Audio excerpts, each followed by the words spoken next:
अध्यात्म विज्ञान कोई धर्म या संप्रदाय नहीं है, ये स्पिरिचुअल साइंस है जो कुदरत के कानून पर आधारित है।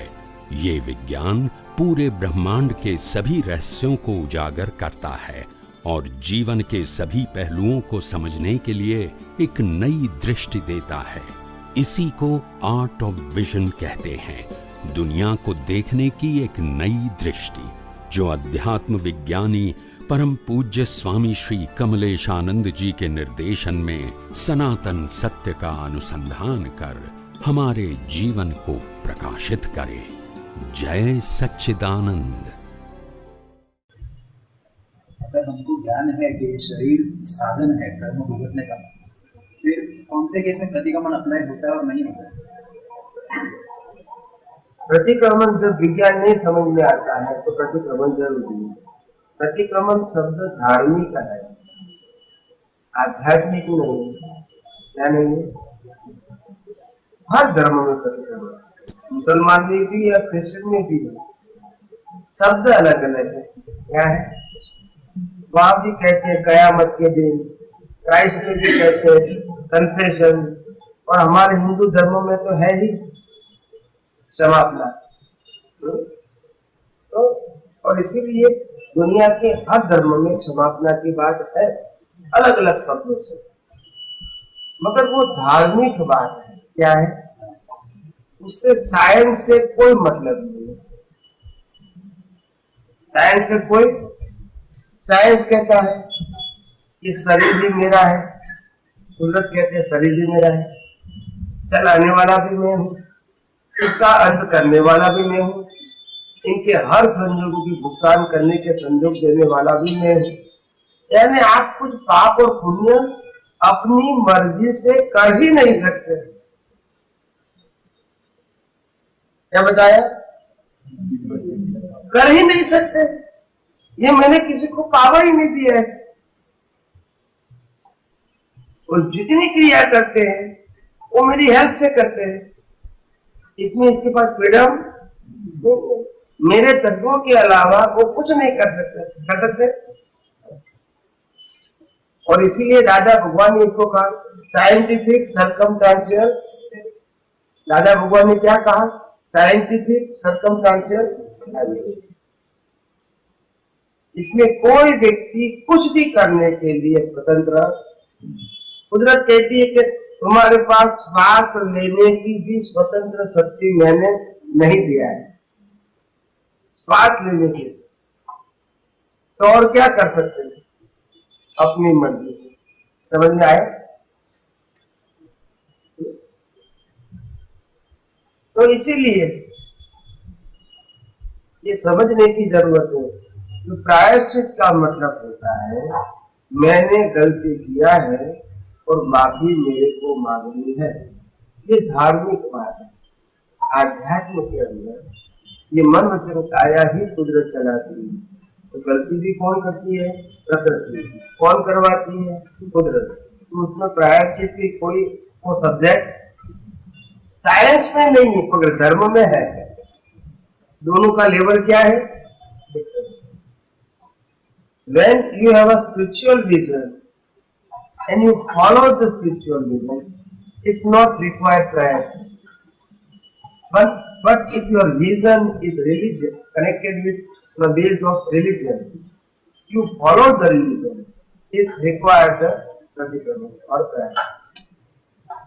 दोनों बात क्या है? लाखों लोगों की हिंसा करने वाले राम वही अवतार में मोक्ष में जाते हैं। लाखों लोगों की हिंसा करने वाला अर्जुन वही अवतार में मोक्ष में जाते हैं। और हम चींटी को भी नहीं मारते, भी आप बोलते हैं कि इसके पीछे साइंस क्या है, वो तो समझना चाहिए कि नहीं। तो कुदरत का कानून तो सबके लिए क्या है? तो फिर वो लाखों लोगों को हिंसा करके मोक्ष में गए और हम चींटी को भी मारते नहीं है, फिर भी आप बोलते हैं। तो कुछ तो रहस्य होना चाहिए कि नहीं? कुछ फैक्ट या प्रिंसिपल होना चाहिए कि नहीं कि कुदरत का कानून तो सबके लिए एक है और लॉ ऑफ नेचर सबके लिए एक है, मगर वो हम नहीं जानते। ये हमारी खुद की कमजोरी है। आप समझे? समझ में आए? तो जब दुनिया का सनातन सत्य मालूम होता है तो सिर्फ सेपरेशन की जरूरत है। क्या है? Relative and real. रिलेटिव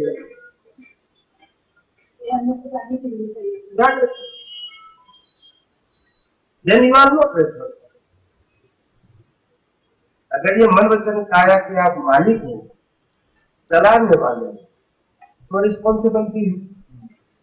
जब आप इसके मालिक नहीं हो, चलाने वाले नहीं हो, तो रिस्पॉन्सिबिलिटी बराबर के नहीं। रिलेटिव सत्य में वो देखिए प्रतिक्रमण मामला का जो है अध्यात्म में भी इस तरह का मार्ग है कि उसमें कुछ अध्यात्म के मार्ग में डायरेक्ट प्रतिक्रमण नहीं है, जरूरी नहीं सेपरेशन, मगर हमारे को सेपरेशन 100% नहीं रहता है, तो इसीलिए सब्स्टिट्यूट बताया। तो पुरुषार्थ ये होना चाहिए कि हमारे मनोवचन काया से कोई भी प्रकार की प्रकृति का व्यवहार होता है, उस समय जागृति इतनी होनी चाहिए कि इस प्रकार की प्रकृति मेरे को नहीं चाहिए, क्योंकि ये प्रकृति मोक्ष मार्ग के लिए लायक और सहायक ये अच्छी है, ये बुरी है, मेरे लिए दूसरे लिए वो मेरा सब्जेक्ट नहीं है। मेरा सब्जेक्ट है, मेरे को मोक्ष में जाना है, तो उसके लायक ही मेरे को संयोग चाहिए, मगर अभी वो है नहीं, तो हम इसको करेक्शन करना चाहते हैं। ऐसा संयोग मेरे को नहीं चाहिए, मेरे को महल बंगला कुछ नहीं चाहिए, आप समझे ना? मगर मोक्ष मार्ग के लिए लायक और सहायक चाहिए। मैं जहां भी पैदा हूं और जो भी संयोग मिले, सब संयोग मेरे को मोक्ष मार्ग में आगे ले जाने वाला होना चाहिए, इस संसार में भटकाने वाला नहीं चाहिए। ये इंटेंशन की बात है। क्या है? कर्म इंटेंशन से बनते हैं, एक्शन से नहीं बनते। और इंटेंशन को धर्म की भाषा में भाव बोलते हैं। क्या बोलते हैं? भावे भावना भाविये, भावे दीजे दान, भावे धर्म आराधिये, भावे। कर्म भाव से बनते हैं, क्रिया से, और हम मानते हैं कर्म क्रिया से बनते हैं। हम आरती करेंगे तो पुण्य मिलेगा, और मशीन आरती करेंगे तो मशीन किसको पाप लगेगा? नहीं, मगर मशीन को तो नहीं लगेगा। तो मशीन करने वाला भी आरती करता है तो उसको पाप नहीं लगेगा, पुण्य भी नहीं लगेगा, और हम करेंगे तो पाप लगेगा या तो पुण्य मिलेगा। तो ये कुदरत का कानून नहीं है, ये हमारी अज्ञानता की वजह से मैंने आरती किया इसलिए पुण्य होता है। आरती की क्रिया से पुण्य नहीं होता है। और मैंने किया वो क्या है? अज्ञान। अज्ञान से कर्म बनते हैं, क्रिया से कर्म। लाखों लोगों को दीक्षा देके मोक्ष मार्ग में ले जाने के लिए तीर्थंकर भगवान को कितना पुण्य मिलता है? बोलिए। Simple question.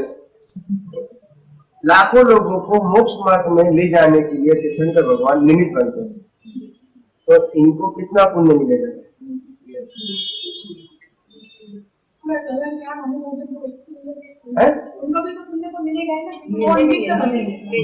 अगर पुण्य मिलेगा तो फिर भी व्रत लेना पड़ेगा, फिर मोक्ष में नहीं जा सकते।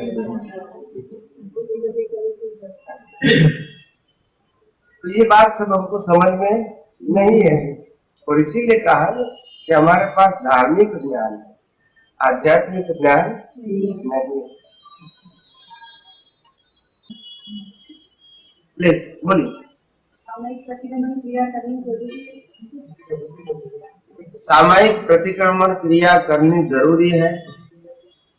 सामायिक और प्रतिक्रमण कौन करता है? आत्मा के शरीर, और शरीर का कंट्रोलर कौन है? और मन का कंट्रोलर है? मैं तो सिंपल क्वेश्चन करता हूँ, इसमें किताबों के ज्ञान की जरूरत नहीं है, तो प्रैक्टिकल क्वेश्चन करता हूँ। मैंने ऐसा कहा पूछा कि शास्त्रों में क्या लिखा है, वो पूछा नहीं। ये पूरा मन वचन काया का कंट्रोलर ही कुदरत है। कौन है? जो मैंने पहले समझाया आपको। फिर प्रतिक्रमण सामायिक करना न करना हमारा सब्जेक्ट है या प्रकृति का है? तो प्रकृति का कंट्रोलर कौन है? फिर कुदरत को सोचना है, हमको सोचना है? कुदरत कहता है मैं तो तुमको श्वास लेने की भी स्वतंत्र शक्ति दिया। अगर तुमको दिया होता श्वास लेने की स्वतंत्र शक्ति, तो फिर तुम सो ही नहीं पाते हो। फिर रात को कौन लेंगे? बंद हो जाएगा। तो अगर तुम कंट्रोल रहे तो फिर जागना पड़ेगा। मगर तुम श्वास लेने के भी कंट्रोलर, वो ऑटो मोड सिस्टम है। क्या है? चलती ही रहती है।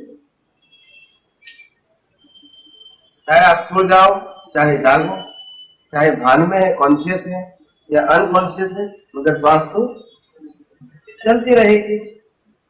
तो उसके हम कंट्रोलर नहीं है। जब श्वास के कंट्रोल नहीं है, तो जिस श्वास से ये मन वचन काया चलता है, उसके कंट्रोलर हम हो सकते हैं? तो फिर करना न करना वो हमारा सब्जेक्ट नहीं है। मगर धर्म के माध्यम से लोग कहते हैं कि सामूहिक प्रतिक्रमण, पूजा पाठ, आरती वगैरह करना चाहिए। वो रिलेटिव सत्य है। क्या है? हाँ? स्वामी जी, आत्मा में रह के सामूहिक प्रतिक्रमण ये सूत्र करे तो उसमें पुण्य बनता है कि? प्रकृति जो कुछ भी करेगी है?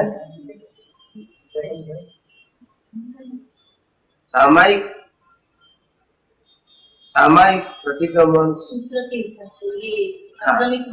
आत्मा में रह के करते हैं तो आत्मा में रह के करते हैं तो हमको क्या तकलीफ है? आत्मा में रहकर ही सामायिक प्रतिक्रमण करते हैं हम। तो फिर हम प्रकृति को जो करना है वो कर सकते हैं, नहीं करना है तो नहीं करें, करना है तो करें। वो हमारा सब्जेक्ट क्या होगा? तो पुण्य मिलता है उसमें कि मोक्ष मार्ग है? मैंने किया तो पुण्य मिलेगा। आत्मा में रह के आत्मा में रह के भी कर्ता भाव कैसे होगा? दोनों कैसे होगा? जब मैं आत्मा हूँ तो फिर सवाल शरीर को चलाने वाला मैं नहीं हूँ, और जब शरीर को चलाने वाला हूँ इट मीन्स मैं आत्मा नहीं हूँ। दोनों तो साथ में नहीं होगा ना, दोनों साथ में नहीं होगा ना। आत्मा आत्मा में रहेगा और प्रकृति प्रकृति में रहेगी। फिर वो नहीं कहेगा कि मैं क्रिया करता हूँ। ये तो जड़ है और ये चेतन है। दोनों का स्वभाव क्या है और अलग ही रहेगा। आप मानो या न मानो, फिर भी जड़ और चेतन कभी एक हो सकता है। तो ये दुनिया भ्रांति से चलती है।